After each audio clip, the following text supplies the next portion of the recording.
네, 오늘은 현재 미국을 들썩이게 하는 한 사건을 말씀드릴 텐데요. 한 유명인의 차에서 미성년자 소녀의 시신이 발견된 사건입니다. 이미 뉴스로 접하신 분들도 많이 계실 겁니다. 저도 다른 사건을 준비하던 중에 접하게 되었고, 아직 재판 결과나 제대로 된 용의자도 밝혀지지 않은 상황이라 제작을 하지 않으려고 하다 사건 내용 자체가 너무나도 의심되는 부분들이 많아서 이렇게 녹음을 하게 됐습니다. 아직까지는 추측하는 기사들이 쏟아지는 가운데 현재까지 업데이트된 내용을 말씀드리겠습니다. 그럼 바로 시작하겠습니다. 2025년 9월 6일 로스앤젤레스 할리우드 힐스의 고급 주택가 버드 스트리트, 멋진 전망과 호화로운 저택들 사이에서 검은색 테슬라 모델 Y가 길가에 방치되어 있었습니다. 텍사스 번호판을 단 이 차는 며칠째 움직이지 않았죠. 확인된 사실에 따르면 9월 3일 주차 위반으로 벌금 티켓을 받은 뒤 최소 5일 이상 그대로 있었습니다. 결국 9월 6일 할리우드 토우 차량 견인소로 끌려갔고 그 이틀 뒤인 9월 8일에 직원들이 끔찍한 악취를 감지했다고 합니다. 쓰레기나 썩은 음식이 아니라 죽음 그 자체 같은 냄새였다고 말했습니다. 신고를 받은 로스앤젤레스 경찰이 도착해 테슬라의 프렁크, 뒷 트렁크가 아닌 테슬라의 앞쪽의 본넷을 열면 물건을 넣을 수 있는 공간이 있는데 여기를 프렁크라고 합니다. 경찰이 이 프렁크를 열자 충격적인 장면이 펼쳐졌습니다. 비닐봉지에 쌓인 심하게 부패한 시신, 머리와 몸통 일부만 남아있었고 키 약 157cm, 체중은 32kg의 작은 체구였습니다. 튜브탑과 검은 레깅스, 노란색 스터드 귀걸이, 체인 팔찌, 그리고 오른손 검지에 SHHH라는 문신이 눈에 띄었습니다. 경찰은 즉시 차를 범죄 현장으로 지정했죠. 차량 소유주를 확인한 결과 소유자는 떠오르는 뮤지션 디포비드, 본명 데이비드 앤서니 바크로 드러났습니다. 일상적인 견인이 순식간에 국제적 헤드라인으로 어쩌면 지금까지 가장 믿기 힘든 사건으로 터져버렸습니다. 그럼 이 차량 소유자인 디포비드, 본명 데이비드 앤서니 버크에 대해 알아보도록 하겠습니다. 디포비드는 2005년 3월 28일 뉴욕 퀸즈에서 태어났습니다. 13살 나이에 텍사스 휴스턴으로 이사를 했죠. 평범한 가정에서 자란 그는 조용하고 수줍은 소년이었습니다. 남동생과 함께 학교 대신 집에서 교육받는 홈스쿨링을 받으며 자랐고 처음엔 가수가 되겠다는 꿈은 없었습니다. 대신 비디오 게임 포트나이트에 푹 빠졌죠. 그는 유튜브에서 게임 클립을 올리며 시간을 보냈습니다. 그런데 한 문제가 생겼습니다. 클립에 배경음악을 넣다가 저작권 침해로 콘텐츠가 삭제된 거죠. 유튜브는 저작권에 엄격합니다. 채널이 차단되거나 돈을 벌 수 없게 되니까 생계가 막막해졌습니다. 디포비드는 어머니에게 도대체 뭘 해야 하나, 음악 쓰면 걸리고 방송으로는 돈도 못 벌어 라고 하소연했습니다. 그러자 어머니가 너만의 음악을 만들어 써보면 어때? 라고 제안을 했죠. 이 말이 그의 인생을 바꿨습니다. 음악 지식 없이 어플로 독학하며 곡을 만들기 시작한 그는 놀라운 결과를 얻었습니다. 2022년 U&I, Take Me to the Sun, Here With Me 같은 곡들이 주목받았지만 로맨틱 호머사이드가 틱톡에서 폭발적으로 유행하며 빌보드 탑 100에 올랐습니다. 스포티파이에서 16억 회 이상 스트리밍됐고 유튜브 구독자 200만에 틱톡 팔로워 350만, 인스타그램 200만을 돌파했죠. 조용히 게임 방송을 하던 휴스턴에 사는 한 소년이 단숨에 세계적 스타가 돼버린 겁니다. 그의 음악은 알트팝, 인디, R&B 혼합으로 감성적이고 우울한 분위기가 팬들을 사로잡았습니다. 그는 다크룸과 인터스코프 레코드라는 대형 음반사와 계약했고 넷플릭스 애니메이션, 게임 기반 시리즈의 아케인의 사운드 트랙에도 참여했다고 합니다. 2025년 데뷔 앨범 위덜드는 로파이, 즉 낮은 음질감의 감성적 사운드와 감성적인 가사로 전 세계 팬을 끌어들였죠. 디포비드는 사적인 사람입니다. 예의 바르고 조용하며 개인 생활을 소셜미디어에 드러내지 않았어요. 인터넷이 내 집이라면서 디스코드와 트위치에서 팬들과 소통했죠. 그는 음악에 집중하고 드라마나 스캔들을 피했습니다. 적어도 이 사건이 발생하기 전까진 그랬습니다. 팬들은 그를 사려깊고 음악에 약간 집착적인 예술가로 묘사했습니다. 하지만 2025년 9월 셀레스트 리바스 에르난데스의 시신이 그의 테슬라에서 발견되면서 그의 이름은 음악이 아닌 범죄와 연결됐습니다. 발견 당시 디포비드는 월드 투어 중이었습니다. 그는 차가 견인된 것도 몰랐다고 주장하며 시애틀 공연을 취소하고 수사에 협조했죠. 하지만 그의 테슬라는 도애니 플레이스 근처 그가 월 2만 달러에 렌트한 집에서 한 블록 떨어진 곳에 방치돼 있었습니다. 이웃들은 차가 몇 주간 동네를 옮겨 다녔다고 했고 한 이웃은 악취를 쥐냄새로 착각했다라고 했습니다. 과연 그는 정말 아무것도 몰랐을까요? 그럼 이제 이 사건의 중심에 있는 피해자 셀레스트 리바스 에르난데스에 대해 알아보겠습니다. 그녀는 2010년 9월 7일 캘리포니아 리버사이드 카운티의 레이크 엘시노어에서 태어났습니다.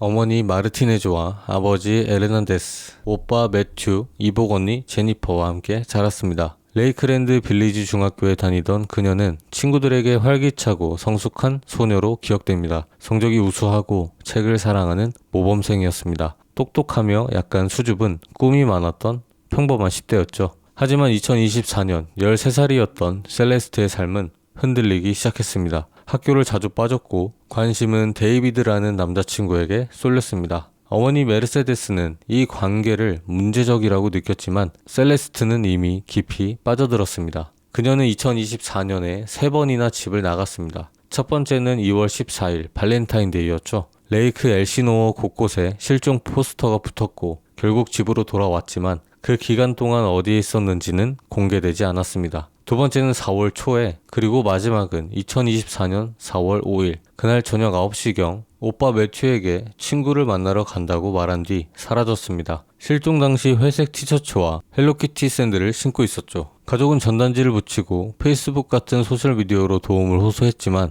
여름과 가을 내내 그녀의 행방은 묘연했습니다. 놀랍게도 셀레스트는 가짜 신분증을 사용해 18세, 19세로 위장하며 LA의 클럽과 파티에 드나들었습니다. 디포비드의 친구들은 그녀를 대학생, 심지어 USC 학생으로 믿었습니다. 하지만 그녀는 겨우 14살이었습니다. 이 거짓 신분이 그녀를 어른들의 위험한 세계로 끌어들였습니다. 그녀의 오른손 검지에 새겨진 SHH 문신은 중요한 단서였습니다. 이 문신 덕분에 가족과 검시관이 그녀를 확인했죠. 나중에 이 문신은 디포비드와 연결고리로 떠올랐습니다. 셀레스트가 살아있는 모습으로 마지막으로 포착된 건 2024년 3월 19일 오전 7시경 레이크 엘시노어의 한 주류 판매점 보안 카메라 영상입니다. 흰색 스웨트 팬츠와 검은 후드를 입은 셀레스트가 불안하게 걷거나 조깅하는 모습이 담겼죠. 그녀의 언니가 가게의 점주 엘리 네타프에게 요청을 해서 공개된 이 78초 영상은 셀레스트가 어딘가로 떠나려는 듯한 모습을 보여줍니다. 이 영상이 그녀의 마지막 흔적이 됐습니다. 이제 사건의 핵심으로 들어가 봅니다. 문제의 테슬라 차량 등록자는 디포비드, 데이비드 앤서니 버크였습니다. 그의 차가 이 끔찍한 사건, 살인 조사 중심에 섰죠.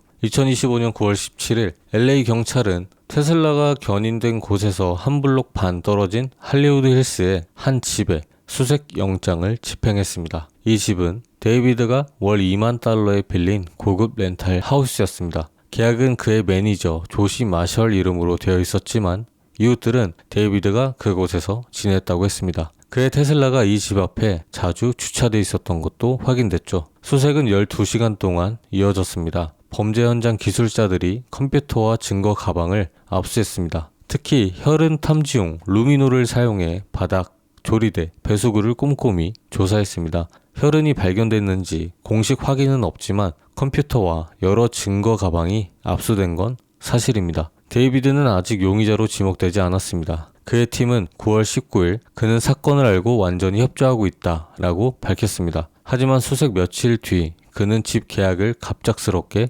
해지하고 이사를 했습니다. 집주인 블레이드는 상황 때문이라고 했습니다. 이게 단순히 범죄 현장과의 연관을 피하려는 건지 아니면 뭔가를 숨기려는 행동인지 데이비드의 갑작스러운 이사는 많은 의문을 남겼습니다. 그리고 이 사건은 단순히 우연이라고 넘기기엔 너무 많은 연결고리가 있습니다. 하나씩 파헤쳐보자면 먼저 셀레스트의 오른손 검지에 문신 있죠? SHH. 놀랍게도 데이비드는 같은 부위에 똑같은 문신이 있다고 합니다. 리안나, 린지 로안, 릴리 앨런 같은 유명인도 비슷한 문신을 했지만 이 놀라운 일치는 두 사람의 개인적인 관계를 암시했습니다. 팬들은 이 문신을 공유된 상징이라며 의혹을 키웠죠. SNS에서도 단서가 쏟아집니다. 디스코드 대화에서 셀레스트가 부모님이 공연에 못 가게 해 라고 하자 데이비드가 I'll fix that. 내가 해결할게 라고 답했습니다. 2023년 7월, 9월, 11월에 셀레스트처럼 보이는 소녀의 목소리, 그림자, 모습이 포착됐죠. 2024년 1월 방송에선 그녀가 카메라에 잡혔고 데이비드는 모든 VOD를 삭제해달라고 요청했습니다. 2023년 11월엔 셀레스트 계정으로 보이는 알림을 실수로 읽고 당황한 모습도 나왔습니다. 이 영상들은 삭제됐지만 팬들이 캡처한 스크린샷이 아직 온라인에 퍼졌습니다. 셀레스트의 인스타그램 게시물과 클로즈 프렌즈 스토리, 그러니까 비공개 스토리도 실종 후 사라졌습니다. 2024년 3월 음악 이벤트 사진, 데이비드가 2025년 8월 착용한 것과 같은 팔찌, 약혼 반지로 보이는 다른 문신 사진도 삭제됐습니다. 그녀의 오빠 매튜는 경찰 요청으로 아카이브했다고 했지만 일부 팬들은 데이비드나 누군가가 증거를 지웠다고 의심합니다. 데이비드의 포스트도 비슷한 시기에 사라졌습니다. 데이비드의 음악도 의혹을 키웠는데요. 2023년 12월 유출된 미발표곡 셀레스트의 가사에 오 셀레스트 내 가슴에 네 이름을 새긴 소녀 숨 쉴 때마다 네 목소리가 들려 난 집착했어. 이 가사는 사건 후 고백 같다는 반응을 얻었습니다. 2022년 9월 7일 셀레스트 생일에 발매된 로맨틱 호머사이드 가사도 논란인데요. 내 마음 깊은 곳에서 널 죽였어. 후회도 없어. 믿을 수 없지만 사실이야. 널 미워해. 뮤직비디오엔 생기 없는 여성이 등장하는데 팬들은 셀레스트와 닮았다고 얘기했습니다. 2025년 초 One More Time 비디오에선 데이비드가 눈 가리개를 하고 시신을 차 트렁크에 싣는 장면이 나오는데요. 셀레스트 발견 7개월 전이라서 더 섬뜩한 거죠. 뮤직비디오에 시신을 차 트렁크에 싣는 장면이 나왔는데 실제 사건으로 자신의 트렁크에서 시신이 나온다? 이게 과연 우연일까요? 최근 공연에서 데이비드는 관을 무대로 끌어오고 장례 감독을 동반했다고 합니다. 그의 데이비드 벌스는 사랑과 고통을 노래하지만 현실과 너무 닮아 소름 끼칩니다. 이 연결고리들은 여러 이론을 낳았는데요. 첫째는 비밀 연애설입니다. 셀레스트와 데이비드는 몇 달, 아니 어쩌면 더 오래 비밀 연애를 했을 거란 추측입니다. 2022년 10월 디스코드에서 만났을 때 셀레스트는 12살, 데이비드는 17살이었습니다. 이 관계가 싸움이나 사고로 비극이 됐고 도움을 요청하지 않고 끔찍한 은폐로 이어졌을 가능성이 있습니다. 둘째는 정보 노출설입니다. 셀레스트가 데이비드의 개인 생활이나 매니저팀, 음악 비즈니스 정보를 알아내 위험에 처했을 가능성입니다. 그녀의 죽음이 연애가 아닌 명예 보호와 관련됐을까요? 셋째는 임신 루머. 셀레스트가 임신했다는 아주 무거운 이론도 있었습니다. 데이비드의 이미지와 경력, 미성년자 연애로 인한 법적 문제를 피하려 사건이 커졌을 가능성입니다. 근처에서 유아 시신 발견 루머는 250만 뷰를 기록했지만 경찰은 별도 사건이라며 부인했습니다. 마지막으로는 우연설입니다. 인터넷이 단편적 정보를 과대 해석했다는 주장인데요. 문신이나 가사 모두 우연일 뿐이라고 말하는 거죠. 아시다시피 이 사건은 여전히 미궁 속에 있습니다. LA 경찰은 데이비드를 용의자로 지목하지 않았고 체포도 없었습니다. 사망 원인은 미결정, 디퍼드 상태이며 독성학 결과는 4개월 정도 걸릴 수 있습니다. 신발 브랜드 크록스와 의류 브랜드 홀리스터는 데이비드를 캠페인에서 제외시켰습니다.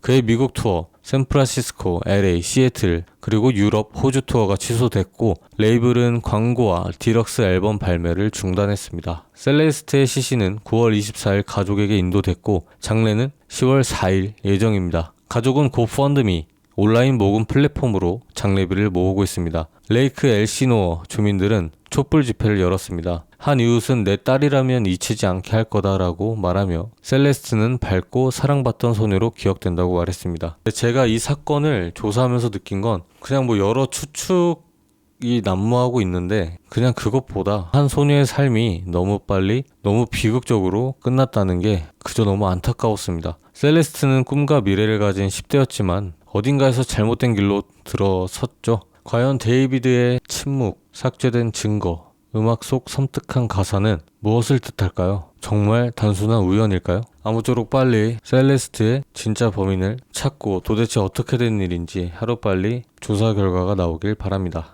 혹시라도 나중에 범인이 밝혀지고 어떤 일이었는지 정확하게 나오게 된다면 사실 확인을 해서 영상으로 다시 한번 만들도록 하겠습니다. 그럼 저는 다음 사건으로 돌아오도록 하겠습니다. 구독과 좋아요는 영상 제작에 큰 힘이 됩니다. 감사합니다.